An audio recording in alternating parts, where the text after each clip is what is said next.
नमस्कार, आदाब, बहुत बहुत स्वागत है आप सभी का। आप देख रहे हैं मेरा खास कार्यक्रम नजर और नजरिया। मैं हूं आपके साथ बुशरा खानम फहद। आज कांग्रेस पार्टी की तरफ से उसका घोषणा पत्र ऑफिशियली जारी किया गया, जिसमें तमाम कांग्रेस के बड़े नेता मौजूद थे और उनकी मौजूदगी में ये मैनिफेस्टो, जिसका नाम दिया गया है न्याय पत्र, और इस न्याय पत्र में ये जो भी तमाम वादे किए गए हैं इलेक्शन से पहले, उसके बारे में मैं आपको बताऊंगी। लेकिन उसके साथ साथ मैं आपको ये भी बताने जा रही हूं कि फिलहाल भारतीय जनता पार्टी ने इस मैनिफेस्टो को लेकर अपनी एक प्रेस कॉन्फ्रेंस उन्होंने भी की है और कई चीजों को लेकर सवाल खड़े किए हैं।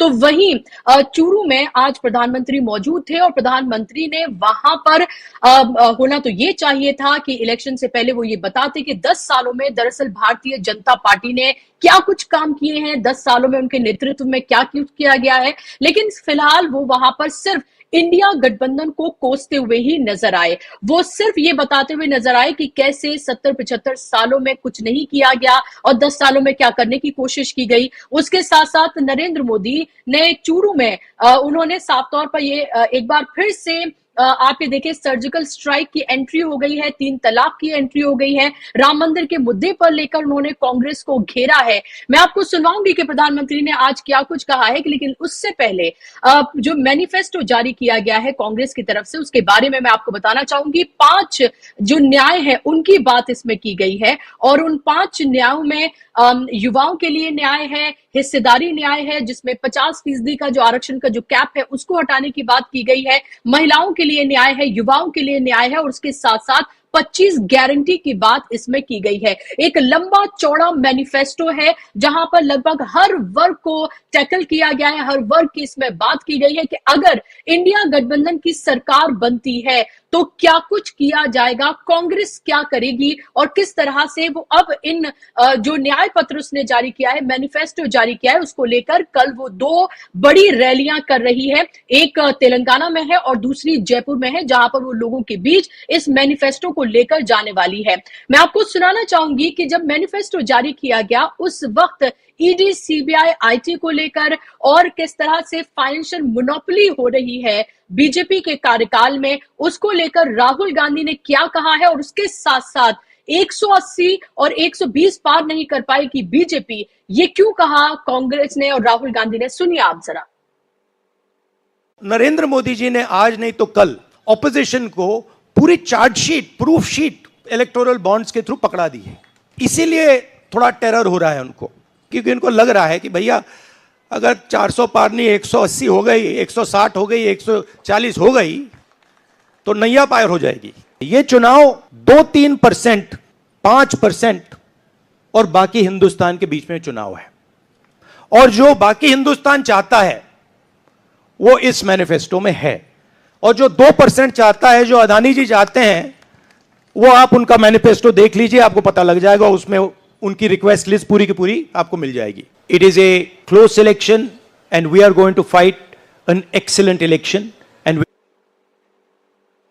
तो यहाँ पर आपने राहुल गांधी को सुना, जहां उन्होंने इलेक्टोरल बॉन्ड की बात की और उसके जरिए उन्होंने कहा कि कैसे वो लिस्ट जो है वो खुद नरेंद्र मोदी ने अपोजिशन को दे दी है। यानी कि यहाँ पर उन्होंने क्रूनी कैपिटलिज्म और कॉर्पोरेट हाउसेस जो है उसके खिलाफ यहाँ पर उन्होंने बात की और कहा कि 3-4% जो लोग हैं और बाकी जो इंडिया है ये उसकी दरअसल लड़ाई है, और जो बाकी इंडिया है उसके बारे में उन्होंने कहा कि उनकी बातें जो है इन मैनिफेस्टो में, जो मैनिफेस्टो जारी किया गया है इस मैनिफेस्टो में है। मैं आपको बता दूं कि फोर्ब्स जो मैगजीन है उसकी हाल ही में अभी एक सूची जारी हुई है और उस सूची में सिर्फ 1 साल के अंदर 169 से 200 हो गए हैं जो भारत के अमीर हैं जिन्होंने उस लिस्ट में जगह बनाई है, और 40% जो देश की जो संपत्ति है उस पर सिर्फ 1% जो अमीर है उनका उस पर आप ये देखें कि किस तरह से प्रभुत्व है, और जो अमीर और गरीब की बीच की जो खाई है वो लगातार बढ़ती जा रही है, इतनी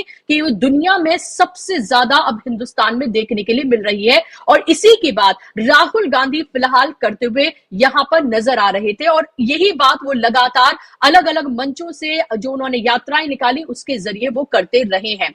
और आज उन्होंने एक बार फिर से उसी क्रूनी कैपिटलिज्म, उसी कॉर्पोरेट हाउसेस के को लेकर आज उन्होंने वो बात कही है। और उसके साथ साथ उन्होंने जिस तरह से फाइनेंशियल मोनोपोली है उसकी उन्होंने बात कही है, और उसके साथ साथ उन्होंने ये बताया कि अगर इंडिया गठबंधन कांग्रेस की सरकार बनती है तो किस तरह से हर वर्ग के साथ न्याय किया जाएगा। और उसके साथ साथ एक महत्वपूर्ण बात, आपको याद होगा ईवीएम को लेकर, वीवीपैट को लेकर लगातार राहुल गांधी मुखर रहे हैं। राहुल गांधी ने कहा था कि अगर तोते जो राजा की जान है वो ईवीएम में है, ये बात उन्होंने कही थी। और आज जो मैनिफेस्टो जारी किया है उसमें एक महत्वपूर्ण बात जो है वो वीवीपैट को लेकर भी की गई है कि अगर सत्ता में कांग्रेस आती है, इंडिया गठबंधन आता है, तो उनका कहना है कि 100% जो वीवीपैट से पर्चों का मिलान है वो किया जाएगा, जिसकी मांग कांग्रेस करती रही है। अब बात हम भारतीय जनता पार्टी और नरेंद्र मोदी की करते हैं। नरेंद्र मोदी चूरू में मौजूद थे, जहां एक तरफ उन्होंने सर्जिकल स्ट्राइक की बात की, ये कहा कि पहले सेनाओं को खुला हाथ नहीं दिया जाता था, हम जब आए तो हमने खुला हाथ सेना को दिया। जब सेना कुछ रिटेलिएट करना चाहती थी तो कांग्रेस उन्हें खुला हाथ नहीं देती थी, लेकिन हमने उनको खुला हाथ दिया और इसीलिए सर्जिकल स्ट्राइक और इस सब की बात उन्होंने कही। एक बार आपने देखा था 2019 में कैसे पुलवामा और सर्जिकल स्ट्राइक इसकी बिना पर एक बार फिर से सत्ता में काबिज हुई थी बीजेपी, और उसको पूरी तरीके से उसने 2019 में भुनाया था। अब उसके पास मुद्दे नहीं है, मुद्दे विहीन सियासत बीजेपी करती हुई नजर आ रही है। और यही वजह है कि आप ये देखें कि चाहे वो 3 तलाक की बात हो, 3 तलाक की एंट्री एक बार फिर से हो गई है, एक बार फिर से सर्जिकल स्ट्राइक की एंट्री हो गई है, पुलवामा की एंट्री हो गई है, और उसके साथ साथ राम मंदिर को लेकर भी यहां पर कांग्रेस को घेरा नरेंद्र मोदी ने। और नरेंद्र मोदी ने कहा कि हमने जहां पर एक तरफ राम मंदिर बनाया तो वहीं हलफनामा दाखिल कर कांग्रेस कहती है कि राम तो काल्पनिक है। और उन्होंने कहा कि मुझे अभी एक पत्रकार ने बताया कि एक सीक्रेट कुछ नोटिस जो है वो तमाम नेताओं को जारी किया गया है बीजेपी कांग्रेस की तरफ से। उसमें कहा गया है कि अगर राम मंदिर को लेकर कोई सवाल पूछा जाए तो उस पर एक खामोशी, एक चुप्पी साध लेना। तो ये सब कुछ कहा गया है नरेंद्र मोदी की तरफ से। चूरू की आज वो जनसभा कर रहे थे। मैं आपको एक छोटी सी बाइट है नरेंद्र मोदी की, वो आपको सुनवाना चाहूंगी और उसके बाद मैं अपने गेस्ट के पास जाऊंगी। हमारी सेना ने जब सर्जिकल स्ट्राइक और एयर स्ट्राइक की, तब कांग्रेस और उसके साथी क्या भाषा बोल रहे थे? इसी गठबंधन गठबंधन के लोग हमारी सेना से शौर्य के सबूत मांग रहे थे। भाई और बहनों, सेनाओं का अपमान, देश का विभाजन, ये कांग्रेस पार्टी की पहचान है। जब तक इंडी अलायंस के लोग सत्ता में रहे, इन्होंने हमारे जवानों के हाथ बांध कर रखे। दुश्मन हमला करके चला जाता था, ये जवानों को जवाब देने की इजाजत नहीं देते थे। हमारे जवान 1 रैंक 1 पेंशन की मांग करते थे, कांग्रेस ने इसे भी पूरा नहीं होने दिया। हमारी सरकार बनी तो हमने सैनिकों को 1 रैंक 1 पेंशन का अधिकार भी दिया और सीमा पर पलटवार करने की छूट भी, खुली छूट दे दी। आज दुश्मन को भी पता है ये मोदी है, ये नया भारत है। ये नया भारत घर में घुसकर मारता है। तो आपने नरेंद्र मोदी को सुना, वही बातें, वही लगातार उसी तरह का रेटरिक जो वो हमेशा से करते रहे हैं। सिर्फ मोदी मोदी मोदी मोदी होता है उनके भाषण में। मोदी ने ये कर दिया, मोदी ने वो कर दिया, मोदी की एक गारंटी, और गारंटी शब्द भी जिस तरह से कांग्रेस कहती है कि उसी से चुराया हुआ है। और आज जब उसने जारी किया तो उसने 25 गारंटी की बात की है, तो गारंटी वर्सेस गारंटी होता हुआ नजर आ रहा है। और मोदी लगातार यही कहते हुए नजर आते हैं कि मोदी की गारंटी है, और 10 सालों में आपको पता है कि वो गारंटियां कितनी पूरी हुई हैं। तो वही मल्लिकार्जुन खड़गे ने आड़े हाथों लिया है नरेंद्र मोदी को और तीखा हमला किया है। और तीखा हमला करते हुए कहा है कि प्रधानमंत्री क्या अफीम खाकर सो रहे हैं, इसीलिए चीनी घुसपैठ पर ध्यान नहीं दे रहे हैं। राजस्थान के चित्तौड़गढ़ में मौजूद थे और उस वक्त उन्होंने ये बातें कही। मल्लिकार्जुन खड़गे ने कहा कि मोदी जी कहते हैं 56 इंच का सीना है, डरेंगे नहीं, लेकिन अगर डर नहीं लगता है तो चीन के लिए इतनी जमीन क्यों छोड़ दी है। वो अंदर आ रहे हैं, ये नरेंद्र मोदी सो रहे हैं, नींद की गोलियां ले रहे हैं, और ये तमाम बातें उन्होंने कही, और अफीम खाकर सो रहे हैं। क्या अफीम खा ली है, ये कहना है मल्लिकार्जुन खड़गे का। तो बेहद तीखा हमला यहां पर किया है नरेंद्र मोदी के ऊपर मल्लिकार्जुन खड़गे ने। इन तमाम इश्यूज पर आज हम बात करेंगे। उस पर बात करने के लिए मेरे साथ दो खास मेहमान जुड़ गए हैं, जिनका तारुफ मैं आपसे कराना चाहूंगी।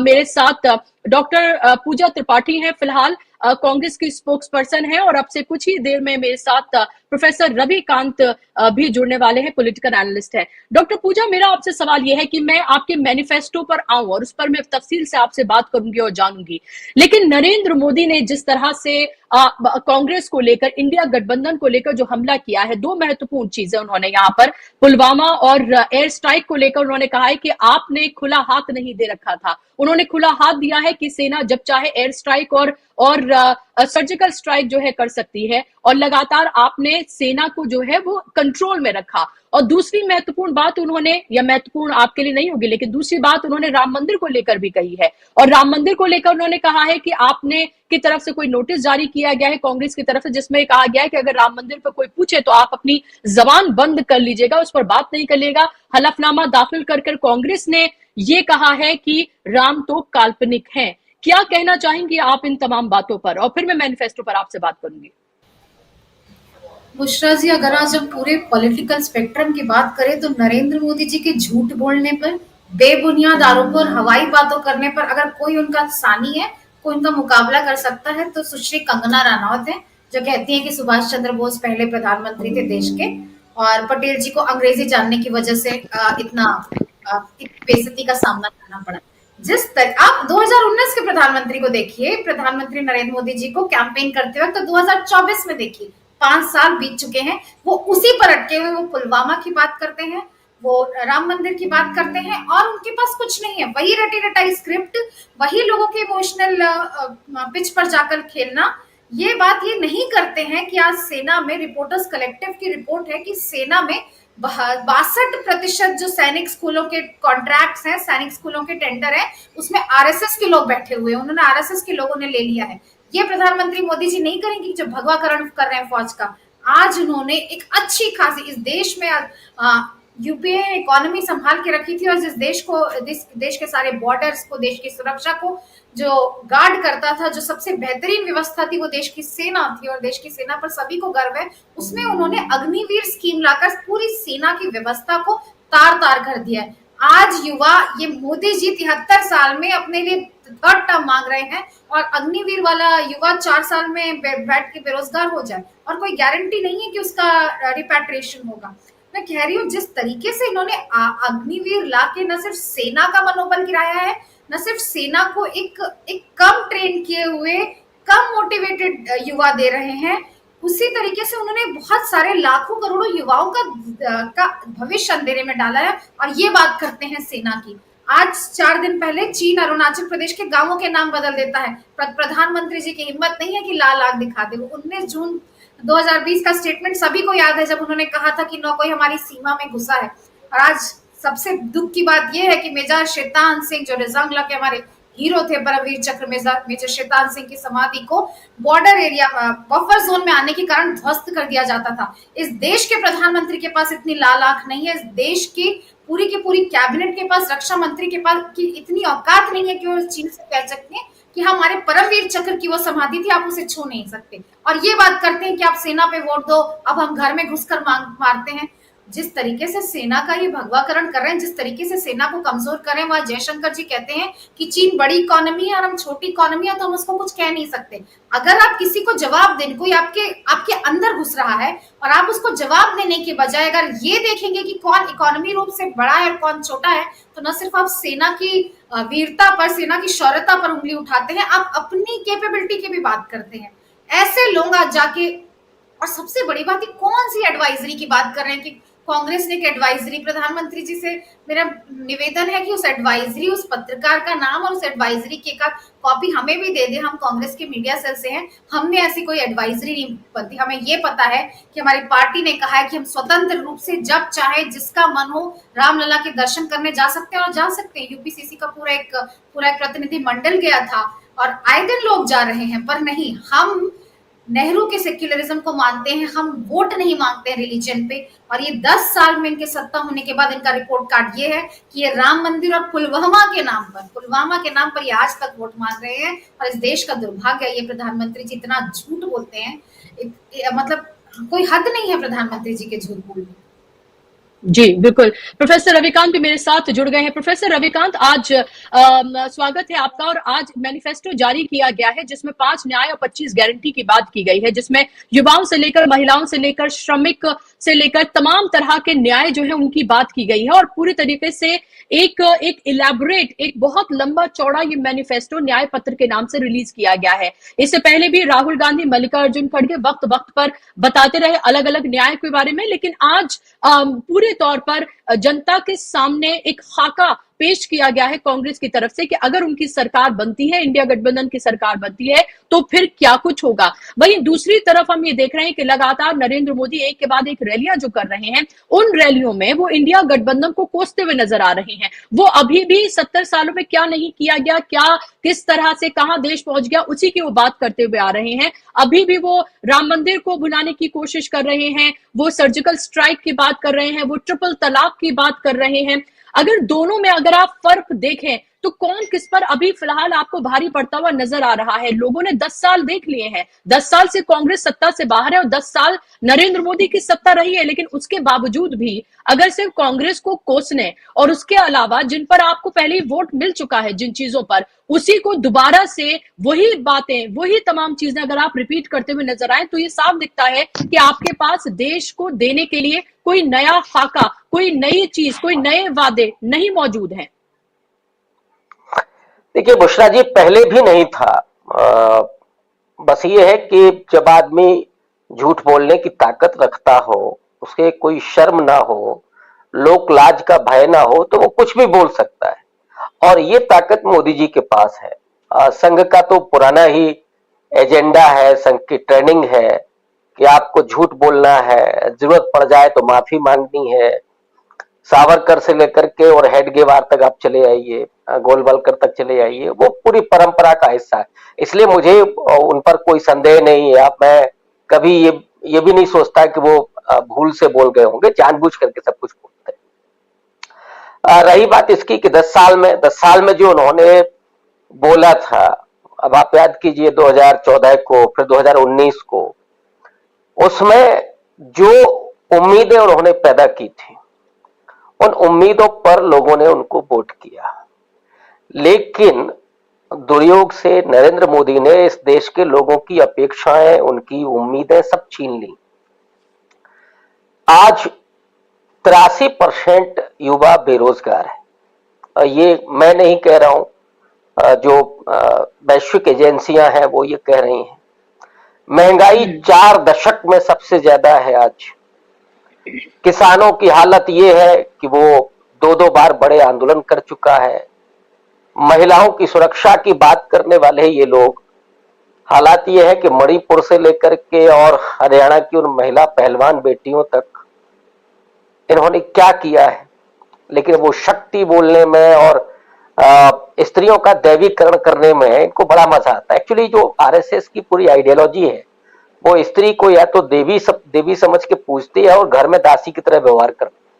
वो कभी इंसान उनको नहीं मानते, तो उनके लिए स्त्री कभी इंसान नहीं है। अब जो राहुल गांधी और कांग्रेस पार्टी का मैनिफेस्टो है, इसको अगर आप बारीकी से देखें, मुझे लगता है कि बहुत सारी बातें वो पहले भी करते रहे। अपनी दोनों यात्राओं में जो चीजें राहुल गांधी ने देखी, जिन सपनों को टूटते हुए, बिखरते हुए देखा, जो विपरीत परिस्थितियां लोगों की देखी, महिलाओं से लेकर के और दलितों, पिछड़ों, आदिवासियों की जो चिंताएं उन्होंने देखी, वो वही मैनिफेस्टो में है। आज 21वीं शताब्दी में जब आप महिलाओं के सशक्तिकरण की बात करें, तो सिर्फ उनका नवरात्रि में पूजन करने से नहीं होता है कुछ भी। जब मैनिफेस्टो में यह आता है कि हम 50% नौकरियां महिलाओं को देंगे, तो वो सशक्तिकरण की तरफ बढ़ता हुआ एक ठोस कदम होता है, एक सपना होता है। और राहुल गांधी और उनका मैनिफेस्टो आज की जो अंधेरी राजनीति है, जो कुहासा है, जो स्याह राजनीति है, उसमें मुझे एक टिमटिमाता हुआ तारा नजर आता है। लोग नाउम्मीद हो चुके हैं, लेकिन जो राहुल गांधी और पूरा कांग्रेस पार्टी का मैनिफेस्टो है, वो कम से कम ये तो दिखाता ही है कि हम 30 लाख नौकरियां देंगे जो खाली है। यहां तो आंकड़ा कुछ है ही नहीं, पूरे 10 साल से केवल लफाजी चल रही है। एक भी आंकड़ा आया हो? मनरेगा का आपने बजट खत्म कर दिया, दलित पिछड़े अल्पसंख्यकों के जो फेलोशिप का बजट था वो आपने विज्ञापन पर खर्च कर लिया 60% से ज्यादा। और इधर आप देने के नाम पर 5 किलो राशन, तो 10 साल से दरअसल 2 ही चीजें मिल रही हैं लोगों को, राशन मिल रहा है और मोदी जी का भाषण मिल रहा है। राशन से मोदी जी एक कुपोषित भारत पैदा कर रहे हैं। ये वो नहीं चाहते कि चिंतनशील चेतना संपन्न लोग पैदा हों देश में। अगर जेएनयू में पढ़ेंगे, डीयू में पढ़ेंगे, इलाहाबाद विश्वविद्यालय में पढ़ेंगे तो ये बच्चे सवाल करेंगे, रोजगार मांगेंगे। तो ऐसा कुपोषित भारत बना दिया जाए कि जहां उनसे कहा जाए कि झंडा ढोना है तो वो बेचारे खड़े हो जाएं।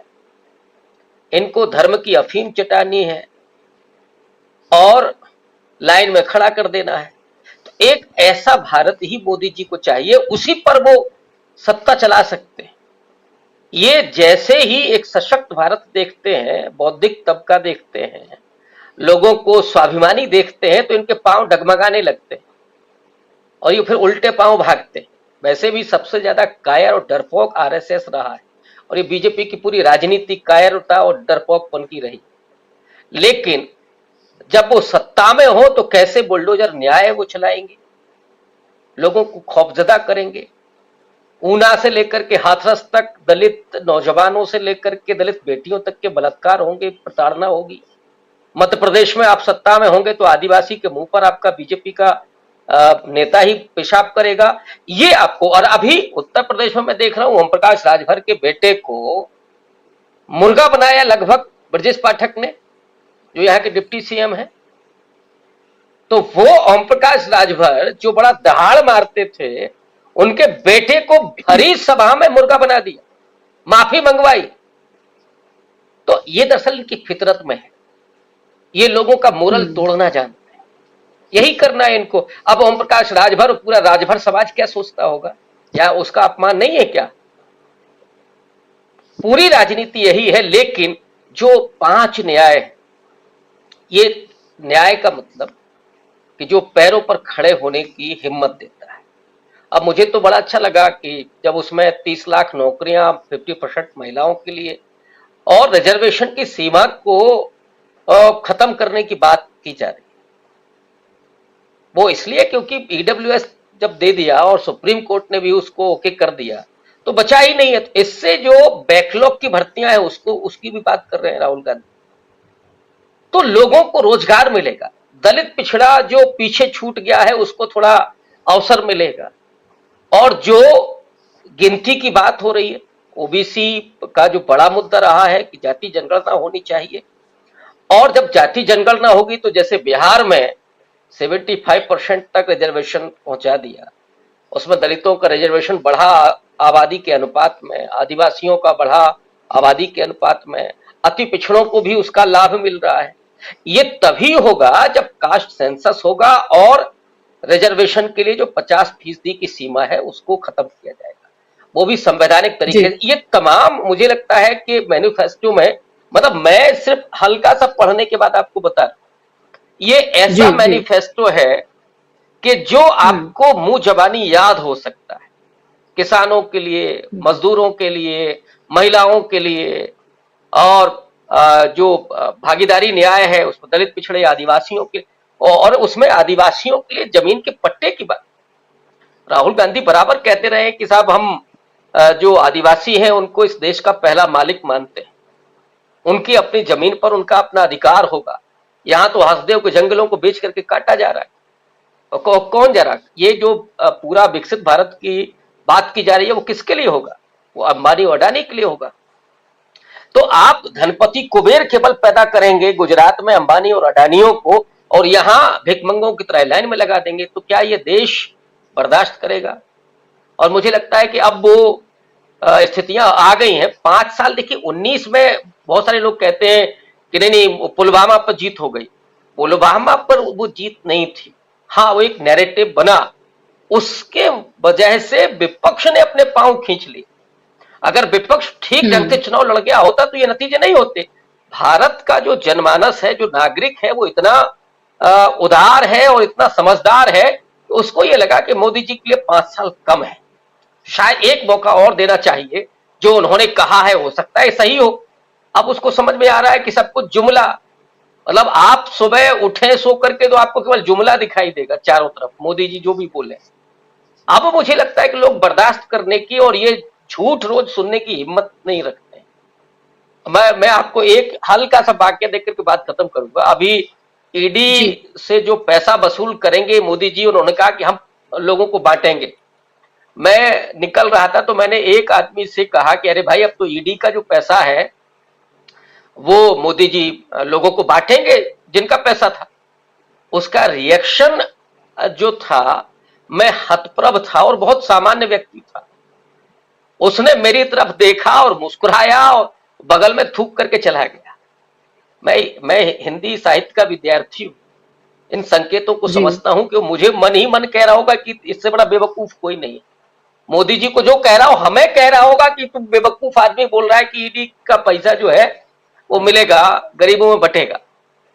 ये जान गए हैं लोग, और इसलिए मुझे लगता है कि अब वो जो अंधेरा है और उजाला है, इसका फर्क लोगों को साफ दिख रहा है।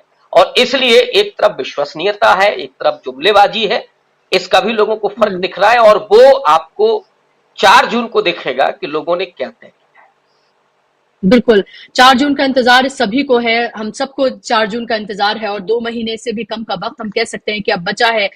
उस 4 जून में जब हमें पता चलेगा कि आखिर सत्ता पर कौन काबिज हुआ है और कौन बनेगा देश का प्रधानमंत्री। लेकिन 2014 से 2024 इन 10 सालों की अगर हम बात करते हैं, 2014 में से पहले एक अन्ना आंदोलन हुआ था, जिसके बाद देश में 10 साल की ये कांग्रेस की एंटी इनकम्बेंसी थी। शायद लोग बदलाव देखना चाहते थे, और उस सबके जरिए 2014 में प्रधानमंत्री सत्ता पर नरेंद्र मोदी काबिज हुए, बीजेपी काबिज हुई। 2019 की बात करें, 2019 में पूरे तरीके से विपक्ष जो है वो बिखरा हुआ था, और उसके बाद पुलवामा और सर्जिकल स्ट्राइक जैसी चीजें कर एक तरह से देश में एक दूसरे तरीके का नैरेटिव बनाया गया, और शायद लोगों ने ये सोचा कि एक बार फिर से मौका दिया जाए। लेकिन 2024 पूरे तरीके से 2014 और 19 से अलग है। 2024 में लोगों ने 10 साल नरेंद्र मोदी के जुमलों की जो बारिश हुई है उनको देखा है। 10 सालों में जो उन्होंने कहा वो कर नहीं दिखाया, ये लोगों ने देखा है।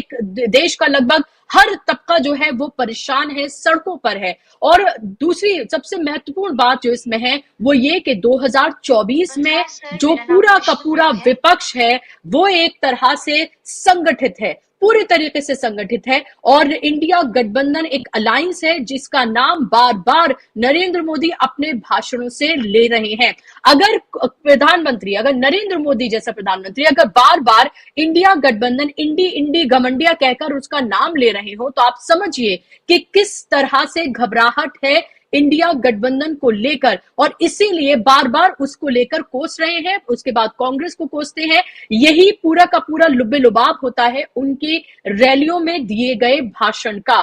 डॉक्टर पूजा, मैनिफेस्टो तो हर 5 साल के बाद जब भी इलेक्शन आते हैं तब जारी किए जाते हैं, कांग्रेस की तरफ से भी किए जाते हैं, बीजेपी की तरफ से भी किए जाते हैं। हम ये कैसे माने कि आप देश में एक परसेप्शन बना पाएंगे कि जो आप कह रहे हैं वो आप करके दिखाएंगे, और कैसे आप लोगों के बीच इस मैनिफेस्टो में की गई बातों को लेकर जाएंगे? क्योंकि घोषणा करना एक अलग बात और जन जन तक पहुंचना एक अलग बात, और उनमें ये यकीन जताना कि अगर आप सत्ता में आएंगे तो आप ये परिवर्तन करके दिखाएंगे और आप एक मजबूत विकल्प हैं। आना चाहिए, क्योंकि पहले भी जब कांग्रेस गारंटी की बात की है 2004 में, उसके बाद जब भी कांग्रेस ने गारंटी की बात की है, चाहे वो शिक्षा की गारंटी हो, चाहे वो रोजगार की गारंटी हो, स्वास्थ्य की गारंटी हो, कांग्रेस ने वो किया है। तो जहां तक भरोसे की बात है, हम जुमलों की बात नहीं करते कि आपके अकाउंट में 15 लाख रुपए आ जाएंगे, काला धन वापस आ जाएगा, 2 करोड़ नौकरियां होंगी हर साल, ये सारी बातें नहीं करती। आज जब हम मैनिफेस्टो में न्याय की बात करें, अब देखिए प्रधानमंत्री जी और भाजपा का जो जिस लाला लैंड में वो रह रहे हैं, उन्होंने अभी अभी अपनी मैनिफेस्टो कमेटी बनाई है। ये शुरू से कह रहे हैं कि हम 400 पार करेंगे, 370 एनडीए करेगा, लेकिन मैनिफेस्टो कमेटी अभी बनाई है। यह बताता है कि ये देश के मुद्दों को, लोगों के मुद्दों को बिल्कुल ताक पे रख देते हैं कि हम बात करेंगे राम मंदिर की, हम बात करेंगे पुलवामा की और हमें वोट मिल जाएगा। आज जब हम अपना मैनिफेस्टो लाए हैं तो हम वो एक्चुअली में एक न्याय का दस्तावेज है। हम उसमें युवा न्याय की बात कर रहे हैं, किसानों के न्याय की बात कर रहे हैं, महिलाओं के न्याय की बात कर रहे हैं, और ये जो सारे पॉइंट्स हैं इसमें जो कि आया है वो एक कंसल्टेटिव प्रोसेस में आया है।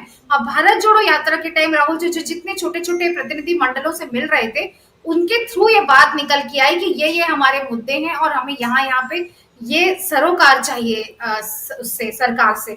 तो ये हमारा जो मैनिफेस्टो है वो लोगों के लिए है। हम अगर गारंटी कह रहे हैं, अगर हम 5 न्याय, हर वर्ग को न्याय करने की, उनको गारंटी की देने की बात कर रहे हैं, तो हम उस पर अमल रहेंगे, क्योंकि इसका पूरा का पूरा रोड मैप है हमारे पास।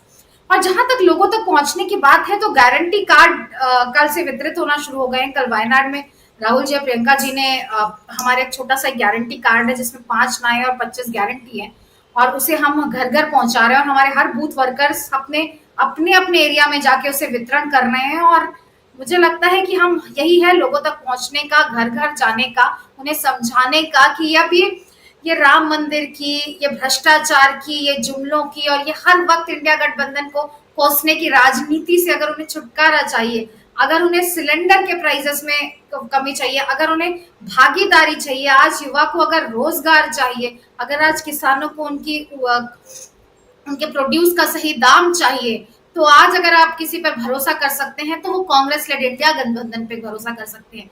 क्योंकि जहां तक मैं भाजपा की सुनती हूँ, प्रधानमंत्री का सुनती हूँ, नड्डा जी का सुनती हूँ, उनके पास कोई विजन ही नहीं है। वो एक पंक्तियां थी कि न राजा प्रजा से डरता था, न तानाशाह प्रजा से डरता है। तानाशाह को बस एक और अकड़ होती है कि उसे जनता ने चुना है। तो इनकी जो अकड़ है, इनका जो घमंड है, इनका जो अहंकार है कि हम जिस तरीके से हम चल रहे हैं, हम फिर से 400 पार हो जाएंगे, ये इनके हर पॉलिटिकल स्टेप में, जिस तरीके से ये इलेक्टोरल बॉन्ड के करप्शन को जस्टिफाई कर रहे हैं। इंडियन एक्सप्रेस की परसों की रिपोर्ट है कि 25 लोग जो बीजेपी में टर्न कोट हुए, इसमें से 23 के खिलाफ केस ड्रॉप कर दिया गया और 3 को बंद कर दिया गया। तो जो ये एकदम खुला छुट्टा करप्शन चल रहा है, खुला छुट्टा अपोजिशन लीडर्स को परेशान करने का चल रहा है, और इन्होंने ये जो वसूली गैंग बना लिया, एक्सटॉर्शन रैकेट जो चल रहा है सरकार की तरफ से, मुझे लगता है उससे जब लोगों को मुक्ति चाहिए, उससे जब रिलीफ चाहिए, तो लोग हमारे न्याय पर भरोसा करेंगे। और सिर्फ 5 न्याय की बात नहीं करूंगी, मैं बताऊंगी बुशरा जी, जो कुछ चीजें मुझे पर्सनली बहुत पसंद आई मैनिफेस्टो में, वो एक चीज थी कि हमने प्रॉमिस किया है कि हम सीनियर सिटीजन्स का ट्रैवल कंसेशन, जो रेलवे कंसेशन था, उसे हम वापस करेंगे। इन्होंने बंद कर दिया था कोविड के नाम पे, और आज जब भी मैं कहीं ट्रैवल करती हूँ राजनीतिक काम से, अपने काम से, तो मैं अक्सर सीनियर सिटीजन्स को, मेरे माता पिता है, सास ससुर है, हर किसी को कंप्लेन करते सुनती थी कि सरकार ने हमें एक सुविधा दी थी, वो भी इन लोगों ने ले ली। तो आज हमने वो प्रॉमिस किया है। और दूसरा मुझे लगता है जो हमने कहा है कि LGBTQIA के सिविल यूनियन को हम कानूनी जामा पहनाएंगे। मुझे लगता है कि जब हम समावेशी समाज की बात करते हैं तो हम उन्हें नहीं छोड़ सकते जिनका सेक्सुअल ओरिएंटेशन डिफरेंट है। तो उसमें हमें उनको साथ में लेकर चलना पड़ेगा, और हम एक ऐसा देश बनाएंगे जहां हर विविधता को सेलिब्रेट किया जाएगा। किसी को ये नहीं कहा जाएगा कि आप उनको उनके कपड़ों से पहचान सकते हैं। तो खाने की, पहनने की, बोलने की, अभिव्यक्ति की, हर चीज की आजादी कांग्रेस की गारंटी है। गारंटी भी इन्होंने खैर कॉपी कर लिया है, और हम उसे पूरा करके रहेंगे।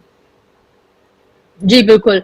जाहिर सी बात है, आपका मैनिफेस्टो है, और जब तक आप इसको इस तरीके से लोगों के बीच नहीं पहुंचाएंगे, पहले आपको उस पर यकीन करना होगा, और उसके बाद ही उसी यकीन से आप उसको लोगों तक पहुंचा पाएंगे। और आज प्रोफेसर रविकांत, जब राहुल गांधी जब जब प्रेस को संबोधित वहां पर कर रहे थे और इस मैनिफेस्टो की बात कर रहे थे, तो उन्होंने यहाँ पर जिस तरह का फाइनेंशियल मोनोपोली है उसकी उन्होंने बात की, क्रूनी कैपिटलिज्म की उन्होंने बात की, यहाँ पर बड़े बड़े जो कॉर्पोरेट हाउसेज हैं उनकी यहाँ पर बात की, और ये कहा कि 4-5% जो है और बाकी जो 95% है ये उसकी लड़ाई है। 4-5% के साथ भारतीय जनता पार्टी खड़ी है और 95% के साथ कांग्रेस और इंडिया गठबंधन खड़ा है। यानी कि एक बार फिर से जो उन्होंने कॉर्पोरेट हाउसेज हैं जिनके पास देश के का 1% जो अमीर है उसके पास देश की 40% से ज्यादा संपत्ति उनके पास है, वो उसकी उन्होंने बात की है, जो लगातार नरेंद्र मोदी के काल में बढ़ता हुआ ही नजर आ रहा है।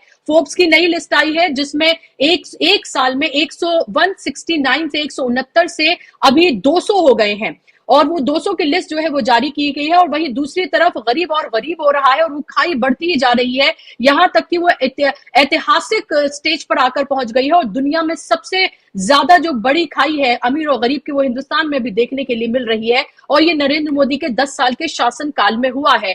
क्या इसका फायदा होगा या इसका नुकसान कांग्रेस पार्टी को हो सकता है? क्योंकि हमने देखा कि 2014 से लेकर 2024 तक की हम बात करें तो राहुल गांधी लगातार क्रूनी कैपिटलिज्म के खिलाफ, इन कॉर्पोरेट बड़े बड़े हाउसेस के खिलाफ, किस तरह से धन्ना सेठ है उनके खिलाफ वो अपनी आवाज को बुलंद करते रहे हैं। और हमें ये नहीं भूलना चाहिए कि इलेक्शन हो या देश की बहुत सारी चीजें हो, वो सब ये कॉर्पोरेट हाउसेस जो है वो कंट्रोल करते हैं। अभी ईडी के जरिए जिस तरह से एक्सटॉर्शन का पूरा रैकेट चल रहा है, जो विपक्ष कह रहा है, और उसके साथ साथ जो इलेक्टोरल बॉन्ड है उसके जरिए जो उगाही हुई है, इलेक्टोरल बॉन्ड के जरिए जो बीजेपी को पैसा मिला है, वो साफ तौर पर दिखाता है कि कॉर्पोरेट हाउसेस जो है वो किस तरफ है।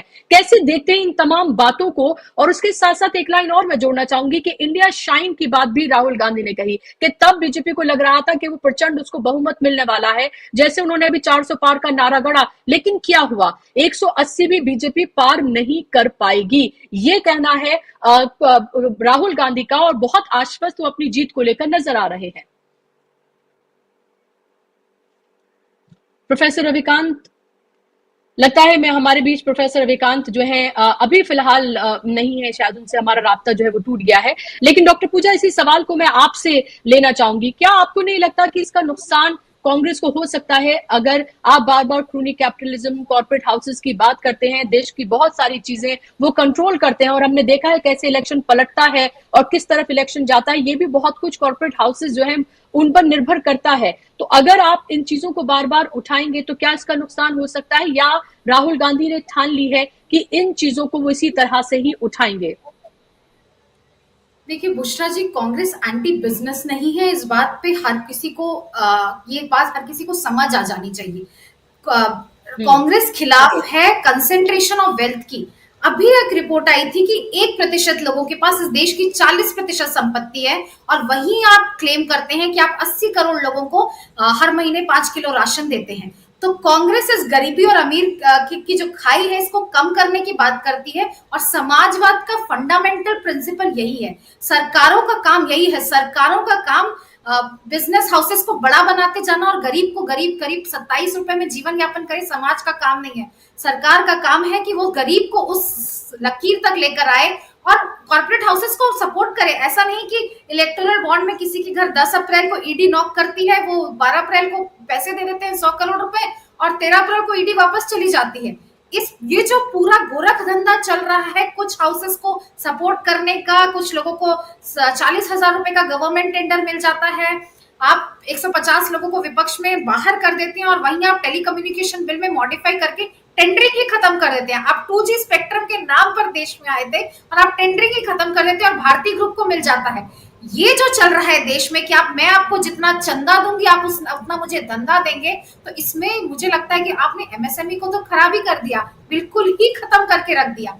तो इस पूरा ये जो सिस्टम बन गया है कैपिटलिस्ट, क्रोनी कैपिटलिस्ट, वो जो 1% और सरकार के बीच जो ये हाथ में चल के इनको सरकार चला रहे हैं, हम इसको तोड़ना चाहते हैं। हम चाहते हैं कि गरीब, गुर्बत और हर लोगों की हिस्सेदारी हो, हर लोगों की आवाज सुनी जाए। जो गरीब है वो गरीब होता जाए, अब वो सिर्फ आपके टुकड़ों पे, आपके राशन पर क्यों जिंदा रहे, उसको एक सम्मान का अधिकार, उसको एक सम्मानित रोजगार का अधिकार क्यों नहीं मिले, उसको इक्वल अपॉर्चुनिटीज क्यों नहीं मिले। एक छोटा सा बिजनेसमैन अगर टेंडर भरना चाहता है तो वो क्यों ना भरे लोन लेकर, मैं हमारा ये सवाल है। तो हम एंटी बिजनेस नहीं है, हम क्रोनी कैपिटलिज्म के खिलाफ है। और राहुल गांधी है जिस देश में जो बिल्कुल साफ गोई से ये बात कह रहे हैं, और यही बात हम उसमें भी कह रहे हैं, यही बात हम अपने मैनिफेस्टो में भी कह रहे हैं कि हर टेंडरिंग प्रोसेस ट्रांसपेरेंट होगी। ये इलेक्टोरल बॉन्ड का ये जो पूरा अनकॉन्स्टिट्यूशनल स्कीम है हम इसे बंद करेंगे।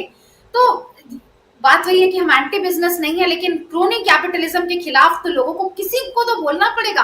नहीं तो आप कल को, जो मैंने कहा कि इनके पास तो एक अकड़ रहती है कि ये चुनकर आए हैं, तो ये जो मन चाहे वो करेंगे। और इस जो मन चाहे के सर्कल को तोड़ने के लिए उन्हीं को टेंडर मिले, वही बढ़े, और हम लोग 1100-1200 का सिलेंडर भरवाएं, 200 रुपए का पेट्रोल डीजल भरवाएं, और हम हमारे घरों का बजट सिकुड़ता जाए और वो 10,000% उनका बढ़ता जाए।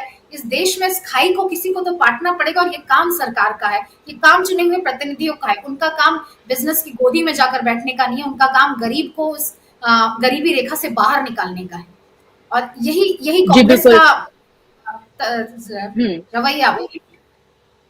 बिल्कुल। और अभी आप ये देखें कि जो न्याय जो इसमें कहे गए हैं उसमें महत्वपूर्ण एक जो है वो श्रमिक न्याय है, और यानी कि जो देश का सबसे निचला तबका है उसका ख्याल इसमें रखा गया है। इसमें कहा गया है कि श्रमिकों के लिए भी पूरी के पूरे जो है एक तरह से पार्टी ने जो वादे किए हैं उसमें इस कड़ी में पूर्ण स्वास्थ्य सुविधा यानी कि टेस्ट, दवा और इलाज की सुविधा देने का वादा किया गया है। न्यूनतम वेतन जो है वो 400 रुपए प्रतिदिन करने, और शहरी क्षेत्रों के लिए रोजगार गारंटी अधिनियम लाने, और जीवन बीमा और दुर्घटना बीमा कराने, और ये तमाम वादे जो हैं वो कांग्रेस की तरफ से श्रमिक न्याय के जरिए जो है वो किए गए हैं। तो 5 मोटे तौर पर न्याय की बात इसमें की गई, 25 गारंटी की गई है, और ये भी कहा गया है कि हमने कर्नाटक से लेकर हिमाचल से लेकर जो हमने वादे किए, जो हमने मैनिफेस्टो में कहा, और तेलंगाना का भी जिक्र किया गया है कि वो हमने करके दिखाया है। 100 दिन की हमने बात की थी, उन 100 दिनों में हमने बहुत सारे वादे पूरे करके दिखाए हैं। और उसमें जो राजस्थान का स्वास्थ्य मॉडल है जो बहुत हिट हुआ था, जिसकी बहुत तारीफ हुई थी, जिसके बिना पर लगता है कि अशोक गहलोत बीजेपी जैसी ताकत को भी टक्कर दे पाए थे राजस्थान में, उसको एक तरह से रेप्लिकेट करने की बात पूरे देश में कही गई है कि वो किया जाएगा। तो यहाँ पर एक तरह से जो मुद्दे हैं, जो जन सरोकार से जुड़े मुद्दे हैं, उन पर कांग्रेस बात करती हुई नजर आ रही है। अभी देखना ये होगा कि जब बीजेपी का मैनिफेस्टो आता है तो उसमें क्या होता है, क्योंकि कांग्रेस लगातार ये इल्जाम उसने लगाया जब 5 राज्यों के चुनाव थे कि हमने जब मैनिफेस्टो जारी किया उसमें से तमाम पॉइंट्स जो हैं, जो महत्वपूर्ण पॉइंट्स है, वो चुराकर बीजेपी ने अपना मैनिफेस्टो तैयार किया है। तो क्या बीजेपी कांग्रेस के मैनिफेस्टो का इंतजार कर रही थी? अब उसने अपनी मैनिफेस्टो कमेटी बनाई है, उसकी तरफ से क्या वादे किए जाते हैं ये देखना बेहद महत्वपूर्ण होगा, क्योंकि अभी तक देश को सिर्फ जुमले ही मिले हैं। और एक बार फिर से देश को उसी तरह से भटकाने, अटकाने और लटकाने की कोशिश की जा रही है। अभी तक कम से कम नरेंद्र मोदी के, अमित शाह के, जेपी नड्डा के और दूसरे नेताओं के भाषणों से यही लग रहा है। बहुत शुक्रिया डॉक्टर पूजा, आपने अपना वक्त दिया, आप हमारे साथ जुड़ी, और शुक्रिया आप तमाम दर्शकों का भी इस कार्यक्रम का हिस्सा बनने के लिए। आप मैनिफेस्टो को तफसील से पढ़ सकते हैं, तमाम वेबसाइट पर वो मौजूद है। हम भी आपको लगातार इसके बारे में बता रहे हैं, क्योंकि आपको, दर्शकों को, जनता जो है उसको ये पता होना चाहिए कि जब वो वोट करने जाए कि उसके पास क्या ऑप्शंस मौजूद हैं, कौन उनकी थाली में क्या रख कर दे रहा है, ताकि आप अगले 5 साल और बेवकूफ ना बन पाए। आज के कार्यक्रम में बस इतना ही। नमस्कार।